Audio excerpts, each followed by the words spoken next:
Today I quit my job of 6 years, effectively cancelling my boss vacation plans. Reddit, what stories of instant karma do you have? I'm a ducking terrible storyteller, but alright, I'll go first. I've worked at the same company for over 6 years. I was a loyal, good employee with a perfect track record. Over the 6 years I've only called in sick twice. I had the best results, the least amount of errors on paperwork in the whole region and quite possibly the whole country. My new boss decided that that wasn't enough. He minimized my hours, they get a bonus to keep labor low, expanded my workload, and never had anything nice to say. He seemed to think ruling with an iron fist is the way to go about this. Even after all this, I'm the one who kept his head above water, fixing his errors along the way. So today I resign my position with immediate effect, which in terms cancelled his vacation plans for next week. On top of that, there is no one to fill my position. As soon as I mouthed the words, "I quit," you could see the terror in his eyes. He realized how ducked he was without me, and tried to do whatever he could to keep me for at least another week. I've never felt such a sense of instant karma as today. I never meant to cancel his vacation, but I wasn't going to put his needs before mine. I have bills to pay. I'd feel bad about it if he wasn't such a donk. But he's a donk. So Reddit, what amusing, funny or bizarre stories of instant karma do you have to share? My first job out of high school was working for a rather famous nationwide guitar store chain. At first I thought it would be fun, getting to be around guitars all day and talk music with fellow musicians. Turns out I was wrong. That 10-hour shifts 5 to 6 days a week while listening to slightly too loud overhead music, and 14-year-olds play the first 5 bars of Crazy Train, over and over and over again, wasn't actually all that great. But I stuck it out. I needed money, and I have one of those don't quit ever attitudes. When I got hired, the store was in serious trouble. They had recently fired a huge chunk of the staff for skimming profits and selling pot out of the warehouse. Their numbers were really low, and corporate is breathing down their necks. But, as it turns out, I have a penchant for selling stuff that I know about. I was the accessories guy, and got really good at it. I was routinely rolling $30,000 or better a month out the door, and the most expensive thing I had in my department was only $500. I also had one of the lowest return rates on the West Coast, and a file with several letters from happy customers, saying how much help I had been. Eventually, the store's numbers improved, especially my department. Eventually, we were number 1 for our district, and number 3 on the West Coast, behind Hollywood and San Francisco. However, none of that mattered to the GM, or anyone from corporate. All they wanted was more from me. My numbers had to be better every month, or I'd get yelled at. I was written up for having a low sales month one January because I went on vacation. I would get daily emails and phone calls from the district and regional managers, demanding to know why I hadn't hit XXX dollars in sales yet. My hours got bumped up to the point where my days consisted of sleeping, showering, eating, and working. I had zero social life. My girlfriend at the time would go weeks without seeing me. Eventually, because of the stress, I developed a ulcer. So I decided to quit. I threw myself into my last month, which just happened to be December, the month all retail workers hate. I worked extra hours, sold as much as I could, contacted old customers, you name it. Blew everyone out of the water, rolling just shy of $80,000 in gear. My boss called me into his office and said I was doing a good, not great, good job, and to keep it up. I pointed to the sales numbers screen, pointed out how well I had been doing, and how well liked I was by the customers, and asked for a raise. He laughed and said no. So I handed him my resignation letter. 2 weeks later I was done, and starting classes in college, something I'd had to put off since work wouldn't allow me to cut hours for school. I came back to the store a couple months later, as someone who had worked with me called, and said they'd found a jacket of mine in the warehouse. When I showed up, the GM wasn't there. I asked, and what I was told was that apparently, corporate had noticed me, and when my GM had failed to retain me, they'd fired him. Also, That department went from number 1 to number 9 in the district, out of 11 stores. The district managers were scrambling to recover, a few got demoted because of how things panned out, and the extreme higher-ups were not happy that the district was in such a state. I laughed the laugh of the vindicated. TLDR, quit the evil empire. People got fired or demoted because of it, and I had a good belly laugh over it. 2 regions of my company merged into one. The manager of the other region was a complete donk. He was about 5 feet 2 and walked around like he had something to prove. He treated all my employees like garbage, and made them feel as though the reason they were choosing the other site over ours was because of the quality of work, when in reality they got tax breaks in the other state. Our numbers were far better in every category. But their labor was cheaper, and that is what mattered to the company. They gave my employees 4 months notice. At first they all thought it was a good thing, so they could get paid while looking for another job. Nope.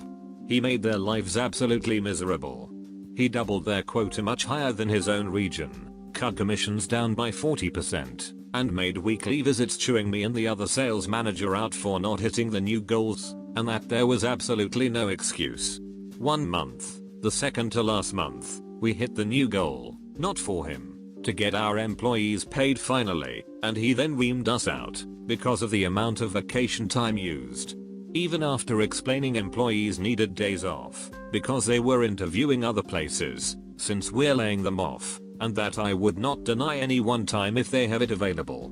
He tried getting me fired for this, but I had too many friends. Well, here is how the karma comes into play. I had worked closely with some corporate folks over the 2 years I was there. They found out my region was being shut down, and thought I would make a great fit in their corporate office to be in charge of operations. Operations over the Midwest region. A-holes region. I kept it quiet. I didn't make any mention of it until I showed up at his office with a clipboard and a laptop. You should have seen the confusion in his eyes. Him, are you visiting or something? Me, you could say that. Him, well, I need to make sure security knows you're here. Me, oh, they know. I just had to show them my badge. I whip out my badge and show him my picture in front of the red, white and blue flag. Only people that have a photo in front of a red, white and blue flag are corporate employees. His ass was mine, and his face showed sheer terror behind his twitching lips. I was fair to his employees, but boy did I report every rude and assholish incident that went down there. His lack of cooperation, his condescending demeanor towards his own employees. It only took a few weeks for him to pack up boxes. Apparently employees had been complaining for a long time, and it only took a little corporate push to get him out. Most satisfying moment in my working career, ever. Edit, my dad was a businessman, and always told me, always treat everyone at work with respect, because you never know who will be your boss one day. Good advice. Even during the revenge process everything was done by the books and professionally, yet deep inside I was thinking, karma is a bitch. I was working with this complete bitch at the sandwich shop where I work. She was 17. I was 18. I was telling a coworker about how my boyfriend had proposed to me, and bitch face comes up behind me and says, I bet he only proposed because the condom broke. It caused me to burst into tears, because I'd also just recently found out that there was only a 2% chance that I could have kids, and I was still very sensitive about it. After coming out of the supply room, I went in there to cry. I asked her to come out the back door with me, so I could have a word with her. I didn't want customers to hear us, because we likely would have ended up yelling. Anyway, I told her to keep her nose in her own business and blah blah blah. She decided to slap me, pretty hard, too. I didn't hit her back, because we were directly in front of a camera. So, I went inside and called my boss. He had seen it on the live feed at home, and had recorded it. He was already on his way. He came in, and dragged her out the back, and fired her. Last I heard, she was unemployed, pregnant, and stuck with some deadbeat asshole. She was unemployed, pregnant, and stuck with some deadbeat asshole. Guess the condom broke. I'm an IT consultant, and have a rep of being really competent with Microsoft Exchange Server. A couple of years ago, I bid on, but did not get a project upgrade in Exchange 2003 environment to Exchange 2010. Multiple servers, multiple sites, and right up my alley. The firm that won the bid did so by pricing it extremely low, about 40% below my price, which was on the low end to begin with. Totally unrealistic pricing, but they thought they could pull it off with their people. Their people were good generalists, but did not have a handle on Exchange 2010. I told the customer, who I'd done work for before and who I'd had a good relationship with, that it was not going to end well for them. They took it as sour grapes on my part. Fair enough. I had plenty of other things to do anyway, so I just moved on. 2 weeks after they started the implementation phase of the job, the other consulting firm ordered in. The entire email system stopped working. No mail coming in or out, no mail flowing between any of the Exchange servers, everything just dead in the water. I find this out when I get a call late one evening at my home from the other consulting company, begging me to pull them out of the fire. I told them no thanks. An hour later, the owner of the other firm is at my front door trying to convince me to help them, for the sake of the customer. This is well after dark and the conversation does not go well.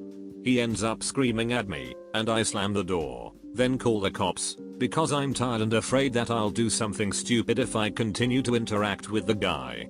Cops come, he loses it, they arrest him for disorderly conduct, and I have his damn car blocking mine in my driveway. I have it towed off. I had to pay for the privilege too. He spends the next 24 hours in jail, about average for getting through the Dallas County jail, I'm told. The customer called me the following day, and I again declined to fix the mess. By this time I decided I didn't want any of that shit on me, period. The customer ends up getting Microsoft services in to fix everything, cost them about 5 times what I was going to charge, by the way. The customer sues the other consulting firm, which promptly files for bankruptcy, closes its doors rather than deal with the lawsuit. Don't know if this was instant karma or not, but it's the first time I've had the opportunity to tell this story on Reddit. My stepdad is a driving instructor. I went to get my license pretty late, 22. One day he was giving me a lesson, and we were going over one of the possible courses that the test takes. While we're driving down a street in the suburbs, a guy's tailgating the shit out of me. Really gangster looking guy. Looked pretty much exactly like Scumbag Steve now that I think about it. Sideways hat and all. Every time I come to a stop sign, I do a full stop, obviously, and he throws his hands in the air and yells shit. It's starting to stress me out, but my stepdad says, "Don't worry about it, watch this." As we're going down the street he says, "Okay, now in about 50 feet, I want you to start slowing down a little bit, and right when you are in front of that school zone, pull over to the right." So I do it. Right after I pull over, the guy who is right pissed at me now, takes off like a bullet. And about 5 seconds later, a cop steps out from behind a tree, and waves him over for going probably double the speed limit in a school zone. We laughed hard. I worked at a Kmart in high school. It was a small store, so I worked everything, electronics, stocking, cashier. You name it, I did it. I asked a woman and her son, about 12 or 13, if they needed help finding anything, as I was out on the floor, and the kid immediately bitches me out for annoying him. I ignore it, and go about my business. Right after that I get called to checkouts.